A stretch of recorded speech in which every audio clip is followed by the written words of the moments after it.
Hello guys, കഴിഞ്ഞ ജൂണിൽ നമ്മൾ കൊച്ചിയിലോട്ട് നടത്തിയ കുഞ്ഞൊരു യാത്രയാണ് കേട്ടോ ഇത്. നല്ല മഴയായിരുന്നു. എന്തിനാ പോയെന്ന് വെച്ച് കഴിഞ്ഞാൽ ഡെലിവറിക്ക് ശേഷം ആദ്യമായിട്ടാണ് ഞാൻ എൻ്റെ പല്ല് വീണ്ടും റെഡിയാക്കാൻ വേണ്ടിയിട്ട് പോകുന്നത് കേട്ടോ. കാരണം കുറേ നാളായി ടൈറ്റ് ചെയ്യാതൊക്കെ ഇരിക്കുകയായിരുന്നു. അപ്പോൾ മൂത്താളെ നമ്മൾ കൊണ്ടുപോയില്ല കേട്ടോ. നല്ല മഴയായിരുന്നു. അതുകൊണ്ട് അമ്മയുടെ അടുത്താക്കിയിട്ട് വന്നത് ഞാനും അവനും കൂടെ ഫോട്ടോയ്ക്ക് പോസ്റ്റ് ചെയ്യുന്നതാണ് ഗൈസ്. ഏട്ടൻ ഞങ്ങളുടെ ഫോട്ടോ എടുക്കുകയാണെന്നാണ് വിചാരിച്ചു. പക്ഷേ ഏട്ടൻ വീഡിയോ എടുക്കായിരുന്നു കേട്ടോ. പുറത്തിറങ്ങാൻ പറ്റാത്തതുകൊണ്ട് തന്നെ ഞങ്ങളുടെ അടുത്തുള്ളൊരു തട്ടുകടയിൽ നിന്ന് നല്ല അടിപൊളി ഫുഡ് വാങ്ങി, പൊറോട്ടയും ബീഫും.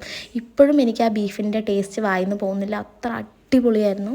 ഒരു വീട്ടിൽ തന്നെ ആ വീട്ടിൻ്റെ സൈഡിലായിട്ട് അവർ നടത്തുന്ന ഒരു കടയായിരുന്നു കേട്ടോ. ഭയങ്കര ഇഷ്ടമായി. കുറച്ച് അപ്പവും വാങ്ങി, പിന്നെ ഞങ്ങൾ ബീഫും പൊറോട്ടയായിരുന്നു വാങ്ങി. തേങ്ങാക്കൊത്തൊക്കെ ഇട്ട്, അയ്യോ ഇപ്പം തന്നെ പറയുമ്പോൾ വായിക്കൂടെ ഇങ്ങനെ വെള്ളം ഒഴുകുന്നുണ്ട് ഗൈസ്. അങ്ങനെ ഞങ്ങൾ നോ കെയറിലെത്തിയിട്ട്, അപ്പോൾ നോ കെയർ നിങ്ങൾക്ക് എല്ലാവർക്കും പരിചയം ഉണ്ടാവും, ഞാൻ ഇതിന് മുൻപും വ്ളോഗിലൊക്കെ ഇട്ടിട്ടുണ്ട്. ഇവിടെയാണ് ഞാൻ പല്ലിൻ്റെ ട്രീറ്റ്മെൻറ്റ് ചെയ്യുന്നത്. ഒരുപാട് വ്യത്യാസമുണ്ട്, കുറേ പേര് എന്നോട് പറഞ്ഞു. പിന്നെ ഞാൻ ട്രീറ്റ്മെൻറ്റ് കയറിയപ്പോൾ